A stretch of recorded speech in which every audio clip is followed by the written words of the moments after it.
Bismillah ar-Rahman ar-Rahim. May Allah subhanahu wa ta'ala reward these guests for their valuable input and insight. Just a few things come to my mind. I will list them very quickly. First is for anyone who wishes to seek knowledge. It was just said that go to people, go to scholars, and be careful. The qawl of Abdullah ibn Mubarak was mentioned. Go to people who have teachers. And we've heard repeatedly this evening of how scholars went to scholars to learn their adab. In fact, even Imam Malik rahmatullah his mother, he was raised by a single mom, and subhanallah, these single moms, Allahu Akbar, what they have gifted us with. Imam Malik was raised by a single mom, Imam Shafi'i was raised by a single mom, Imam Bukhari was raised by a single mom. It goes on and on. She used to tie their imamah on Imam Malik's head and send him to Al-Masjid al-Nabawi. And she used to tell him, sit in the halaqah of Rabi'at al-Ra'i and learn from his adab before you learn from his ilm. So go to people who have sat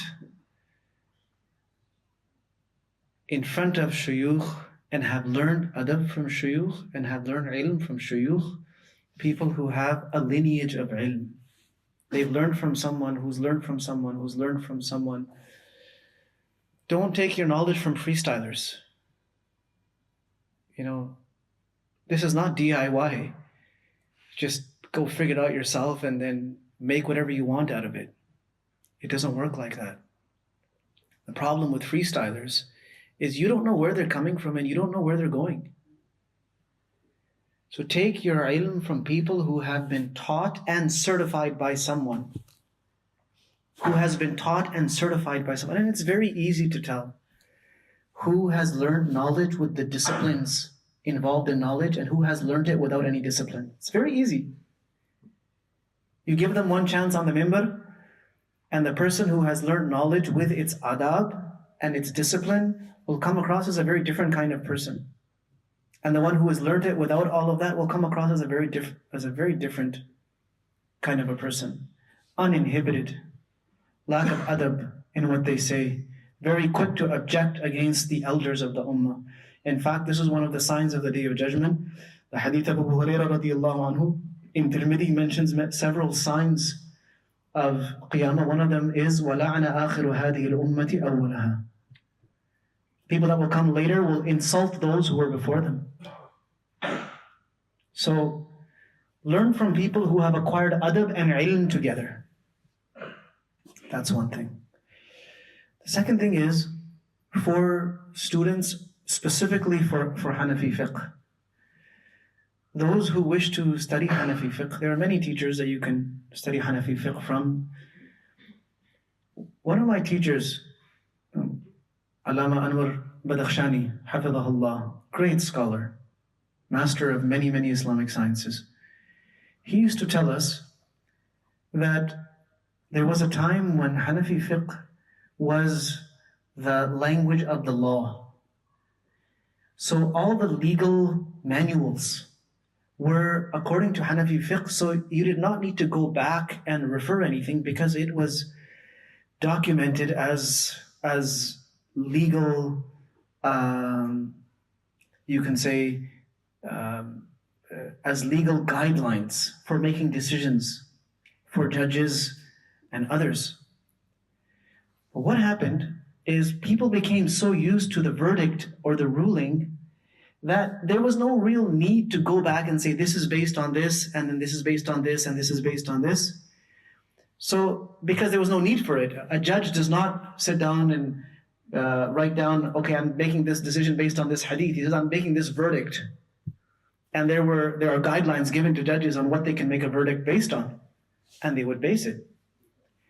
But with time, and especially in the last century, where people started crying and shouting that, hey, where is this in the Quran and where is this in Sunnah? Even though all of that work was done, he used to say that it's time to do a little bit of reverse engineering and start joining the ahkam to the nusus once again.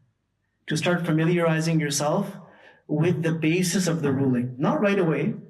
In the beginning, you study a primer, you study a few primers in fiqh. If you really want to get into it, then you will need to study the basis of the ruling as well, aside from the ruling. And he would say it's time to reconnect the ahkam to their sources. Because a great deal of doubt and suspicion has been created through propaganda that what you're doing is against the sunnah. So now Hanafis need to know why what they're doing. Like Shaykh Abdul Nur gave an example that no, don't do it according to that, we do it according to the sunnah.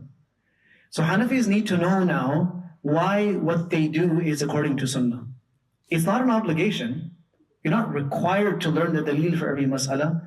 But if you want to progress and grow in your understanding and remove yourself from confusions that people spread, then it is a good idea if you're ready, but it takes commitment. It takes a great deal of commitment. It's the next level of knowledge.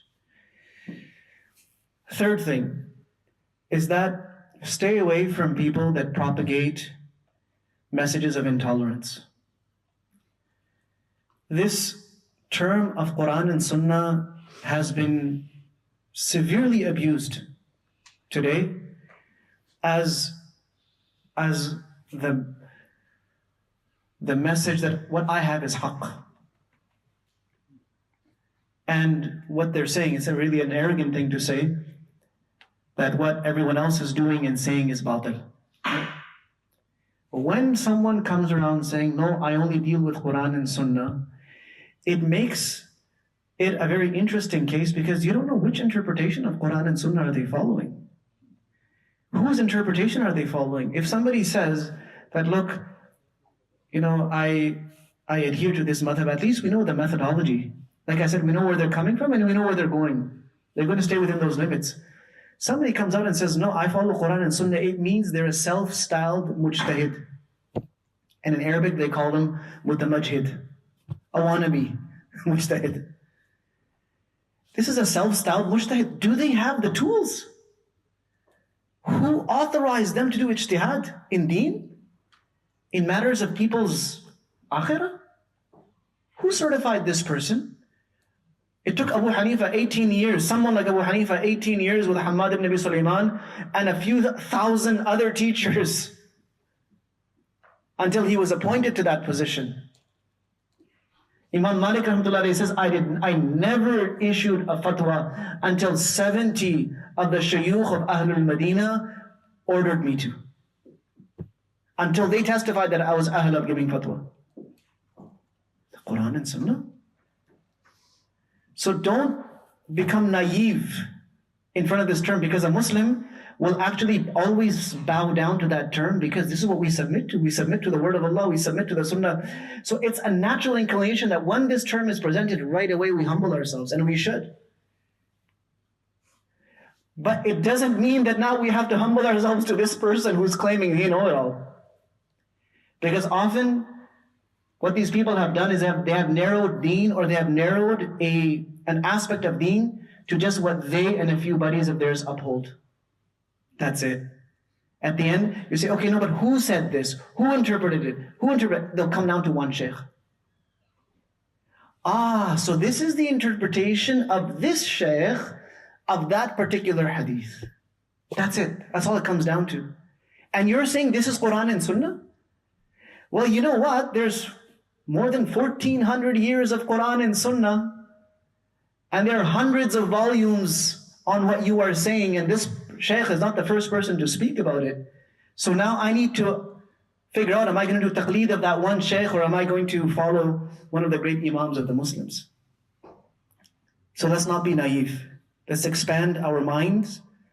Let's not be intolerant. If somebody is doing things that way, show them love, show them care, but learn your deen, build yourself up, and inshallah the next generation will be a generation that is very wise.